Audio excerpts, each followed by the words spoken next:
ម៉ាក់ប៉ាប៉ាណាខ្លះដែលមានកូនរើអាហាររៀងរកពេលដែលត្រូវកូនញ៉ាំបាយហ្នឹងដូចធ្វើសង្គ្រាមអញ្ចឹងកូនខ្ញុំឥឡូវដល់ដំណាក់កាលថ្មីមួយគឺទៅរៀនទាំងពីរនាក់បងប្អូនអញ្ចឹងអូនុឥឡូវចូលរៀនហើយទាំងពីរនាក់ហ្នឹងគឺនៅសាលាពេញមួយថ្ងៃតែម្ដងដែលធ្វើឲ្យខ្ញុំជាម្ដាយនេះនៅកន្លែងធ្វើការតែខួរក្បាលនៅទាំងកូននៅសាលាទេអង្គុយគិតគួយបាក់ចិត្តមិនមែនគិតរឿងកូនរៀនកូនអីហ្មងទេប៉ុន្តែខ្វល់បំផុតគឺរឿងញ៉ាំដោយសារតែអូនុរៀងពិបាកញ៉ាំអាហារអញ្ចឹងខ្ញុំបានពឹងសាលាឲ្យផ្ញើរូបមកឲ្យខ្ញុំមើលរហូតជាពិសេសម៉ោងបាយម៉ោងអាហារសម្រន់នេះហ្នឹ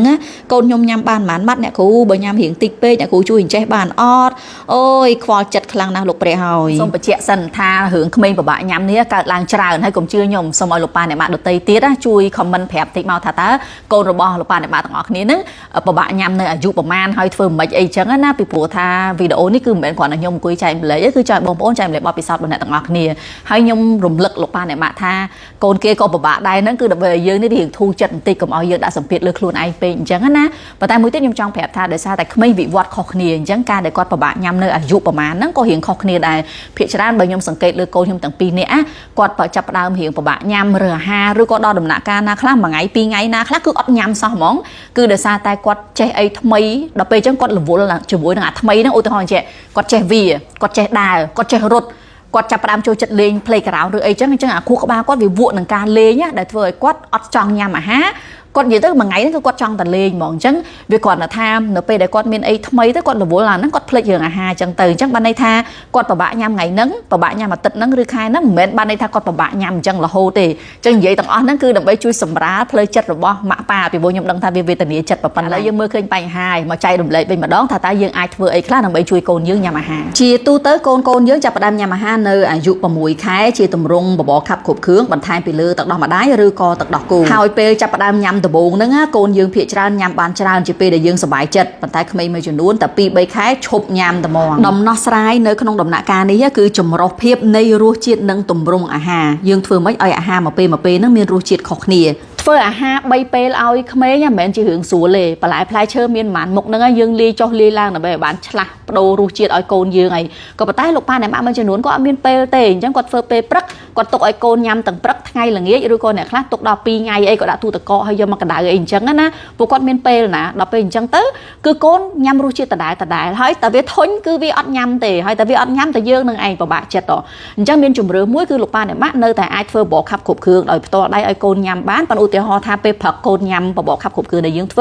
ើពេលថ្ងៃយើងអាចផ្លាស់ប្ដូរមកជាប្រភេទបបរឬក៏ផ្លែឈើកញ្ចប់ដើម្បីឲ្យកូនហ្នឹងគាត់មានរសជាតិរៀងប្លែកមាត់ឲ្យតែយើងជ្រើសរើស brand ដែលយើងទុកចិត្តមកពីកន្លែងដែលយើងទុកចិត្តអីខ្ញុំគិតថាហ្នឹងក៏ជាជំរឿមួយដើម្បីឲ្យកូនមានរសជាតិប្លែកមាត់ដែរម៉ាក់ប៉ាដែលចង់រកមើលបបរឬផ្លែឈើកញ្ចប់ខ្ញុំសូមណែនាំ Babs ដែល Babs នេះគឺជាផលិតផលរបស់ប្រទេសអូស្ត្រាលី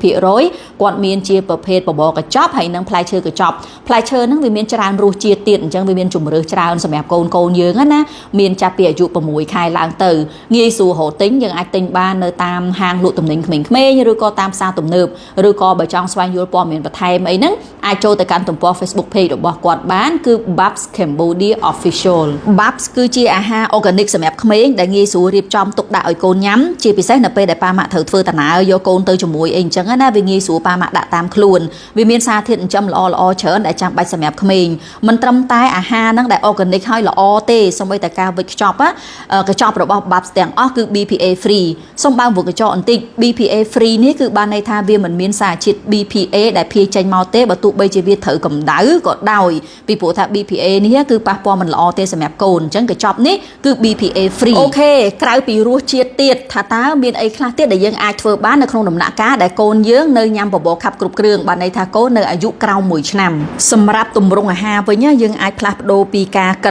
នម៉ត់ហ្នឹងមកធ្វើជាលក្ខណៈ pancake ដែលជាលក្ខណៈដុំក៏ប៉ុន្តែវានៅតែទន់អញ្ចឹងហើយហ្នឹងយើងមើលតាមជាក់ស្ដែងថាតើកូនយើងគាត់ចេះតែពីចេះលេបប៉ុណ្ណាអញ្ចឹងនៅពេលដែលកូនយើងអាយុលើសពី1ឆ្នាំដែលគាត់ចាប់ផ្ដើមញ៉ាំអាហារទូទៅធម្មតាដូចអ្នកផ្ទះផ្សេងទៀតដែររឿងតិចនិចមួយដែលខ្ញុំឃើញថាដូចជាមានប្រសិទ្ធភាពគួរសមហ្នឹងគឺញ៉ាំមានគ្នាហើយញ៉ាំនៅតុអាហារហើយពួកយើងគួរតែព្យាយាមឲ្យកូនរៀនចេះញ៉ាំដោយខ្លួនឯងក៏ប៉ុន្តែដំណាក់កាលនេះគឺថាញ៉ាំអាហារបានច្រើនជារឿងសំខាន់អញ្ចឹងបើត្រូវបញ្ចុកក៏បញ្ចុកទៅក៏មានអារម្មណ៍ថាខុសអីគាត់ថាកូនខុសគ្នាដែរអញ្ចឹងណាអូននោះ ឲ្យបិចុកគឺអត់ត្មងចូលចិត្តញ៉ាំខ្លួនឯងប៉ុន្តែអូនវិញបើសិនជាបិចុកញ៉ាំបានច្រើនជាងចិត្តសាស្ត្រក្មេងមួយដែលខ្ញុំទៅតែរៀនចេះពីគ្រូពេទ្យមកថ្មីនឹងដែរគឺក្មេងគាត់ចង់មានអារម្មណ៍ថាគាត់ធ្វើអីមួយបានសម្រេចអាហារក៏ដូចគ្នាដែរគាត់ចង់ឲ្យគាត់មានអារម្មណ៍ថាអូខ្ញុំធ្វើជោគជ័យខ្ញុំញ៉ាំអស់អីអញ្ចឹងណាអញ្ចឹងដើម្បីជួយគាត់គឺយើងជាឪពុកម្ដាយនេះគួរតែរៀបចំអាហារឲ្យកូននៅក្នុងបរិមាណតិចហើយនឹងតូចនៅពេលដែលគាត់ញ៉ាំអស់សុខចិត្តថែមតទៀតអញ្ចឹងជំនួសឲ្យការដែលយើងដាក់ម្ហូបឡើងច្រើនពីព្រោះគាត់នឹងមានអារម្មណ៍ថាអូយញ៉ាំអត់អស់ហើយខ្ជិលញ៉ាំមកឈប់ញ៉ាំហ្មងទៅហើយអាហាររបស់ក្មេងគួរតែកាត់ជាដុំឬជាចំណិតតូចដែលគាត់អាចដាក់មួយម៉ាត់ចូលទៅអស់តែម្ដងទាំងអស់ហ្នឹងគឺជាគន្លឹះសំខាន់មួយចំនួនដែលខ្ញុំមានតែពិតមានច្រើនជាងហ្នឹងទៀតបាទហ្នឹងសំខាន់ណាអញ្ចឹងសម្រាប់លោកប៉ាអ្នកម៉ាក់ដែលមានគន្លឹះអីផ្សេងទៀតសូមជួយចែករំលែកពីព្រោះថារឿងហ្នឹងគឺជារឿងតឹងទ្រូងខ្លាំងណាស់របស់ឪពុកម្ដាយយ៉ាងច្រើននាពេលបច្ចុប្បន្នហ្នឹងខ្ញុំគាត់តែចង់សូមបញ្ជាក់ថាក្មេងម្នាក់រៀងខុសគ្នាសម្រាប់កូនខ្ញុំទាំងពីរនាក់ហ្នឹងក៏មានលក្ខណៈខុសគ្នាដែរហើយទាំងពីរនាក់ហ្នឹងសិតតែពិបាកញ៉ាំប៉ុន្តែគាត់ថាដូចអូនវិនពិបាកញ៉ាំប្រហែលជា 4-5 ខែ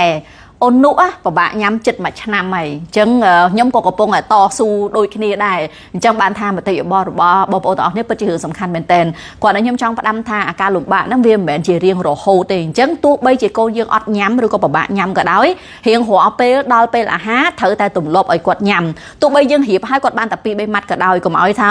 រៀបមិនញ៉ាំ